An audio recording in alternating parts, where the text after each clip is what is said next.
So what's up, YouTube? I've been having a lot of questions about patch bays, so I actually just installed, which is awesome, a military grade 1/4 inch military frame cable for the front, and then it's hardwired to my entire studio. So every piece of equipment was hand soldered. I had a gentleman in your local Radio Shacks, just check it out. I guarantee a guy that works there, oh yeah, I do soldering.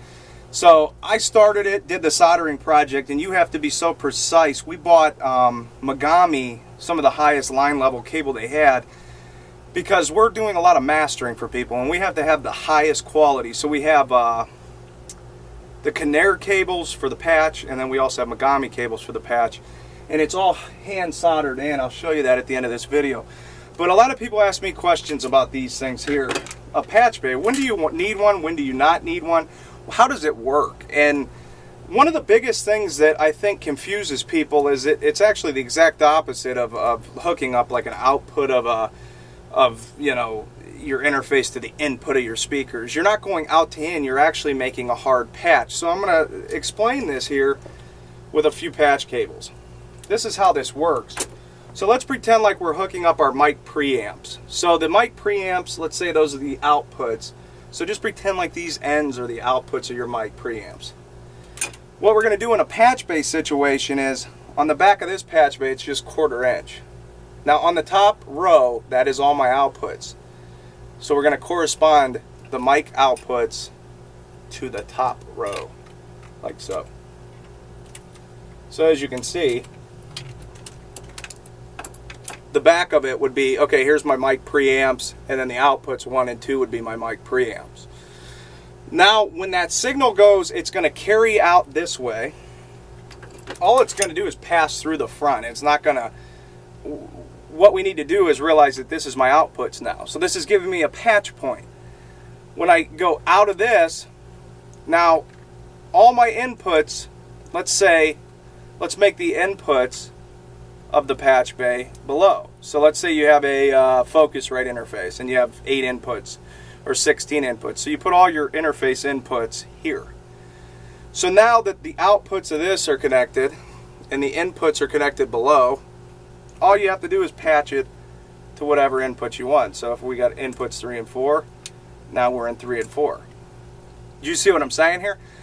Now here's the thing that you got to understand about a patch bay. A normal patch bay, which you can set these DBX up by just switching them, flipping the cards, and you'll see an N show up which says normal. Normal patch bay is, right now the preamps are returning directly back to the bottom. And what that would look like is this, without even patching anything in. That's what a normal patch bay is. So literally the signal is passing directly out of here.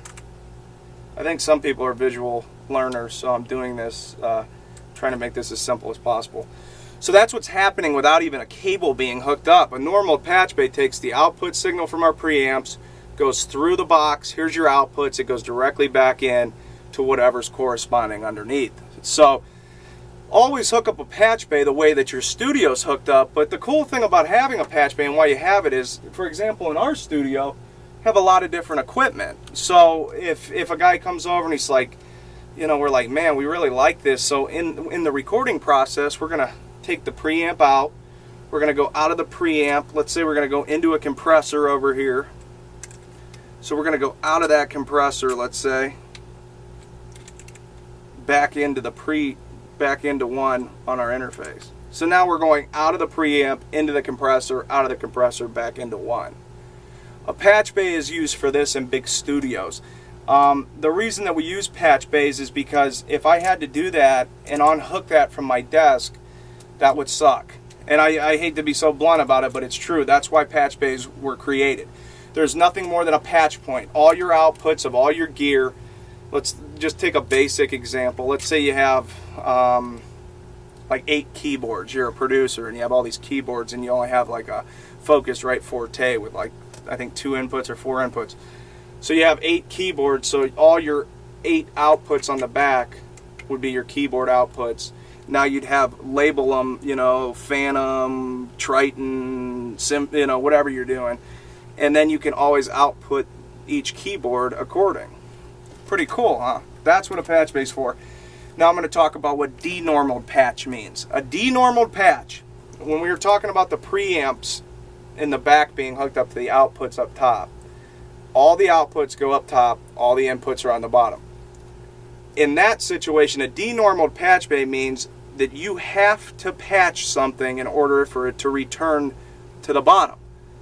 This is for when you're hooking up stuff like compressors and you want to hook up, for example, let's say the line level on the Focusrite, so it's going out and in. We don't want it to return directly back to itself. We just want it denormaled so we can patch it in when we need it. We don't want to just keep it continuously running the same signal into itself, because what's going to happen is you're going to have all kinds of issues. So you're going to have feedback, you're going to have problems, you might damage equipment that way. The thing is, denormaled means you need a patch cable to run the signal. Normaled means the corresponding inputs below, the signal's just going to send that way anyways, without a patch cable. So always hook up your studio normaled the way you'd have it running, denormaled if you have like external gear that you just want to put in on certain parts through your patch bay. And then make sure that, I have to cover the last one, which is called a half normal patch bay. Now in a half normal patch bay, this is a different principle. Half normal means if we took a patch cable, I know this is a real fun video, isn't it? If we took a patch cable and say there's a compressor over here, a half normal patch bay is going to still send the signal below, but it's going to let you branch the signal off to another. Which this is cool if you're trying to do like parallel compression on a drum or something, or you're trying to re-record something. Or maybe you want to record two different vocal takes and you want one with the compression, one without the compression. This is a cool way to do it, because now you're still recording the preamp, but you're not recording you're still recording the compressed signal, so then you can go back if you screwed up. So for the people that want to do that kind of stuff, or you can add both signals and have a Motown style vocal. So the denormaled, that's what that's all about. I'm sorry, the half normal. Excuse me, don't take that. Denormal means you have to patch it. Half normal means you're going to patch it and it's still going to send the signal.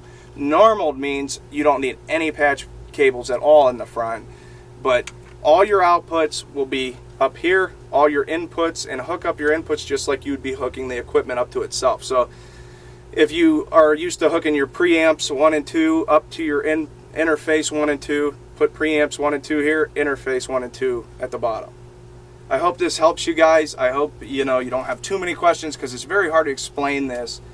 It's like a baseball bat. It's hard to explain over the internet. But in our studio we do have a, if I have time I'll show you what we have, which is really cool, by the way. Super stoked about it. But in this studio we got a lot of hardware and everything is hooked up according, so you can get the picture again. But that top patch bay is a military grade switchcraft patch bay, dude. Those patch points are ridiculously huge, the copper and the way that they built it. The cables that go to this are super strength Megami cables. They're really heavy duty. They're self-cleaning, so when you continuously patch, it's like it cleans itself out. The integrity of sound quality is very high quality. Now here, note to self, if you're doing recording and basic stuff, these DBX patch bays are more than suitable, so don't write them off. But when you're doing mastering work, we're working on a totally different ballpark, I guess. You're hitting zero. You can't be losing decibels from the original. We want it as good or better than when it comes in here, so we know what we're mastering and what we're working with. So this patch bay, all said and done, you have all hand wired. Now a hand wired patch bay, instead of it being 1/4 inch on the back here, is going to be pretty much just basic hand solder points where you're soldering the end of the cable. Yeah, does this make a difference? Absolutely. But yeah, before I get out of here, I want to go down here and show you some of the stuff. So if you guys are interested, have a ton of cables. Here's 4 DB25 snakes. They're all 25 footers, I think. I'm pretty sure. I'll have to measure them. Here's a whole entire set of patch cables that I would be willing to sell with that DBX patch bay for 60 bucks. Here's 6-foot Megami cables. I have 1, 2, 3, 4, 5, 6, 7, 8, 9, 10. 10. I'm still using about 5 or 6 of them besides all the patch points. So you have 10 Megami cables. So if anybody's out there looking for a killer deal, I'd probably do those all for like $275. 275 bucks. You try to buy that at Guitar Center, those things are 42 bucks plus tax. So you know, you're looking at 275, you're looking at 27 bucks a piece.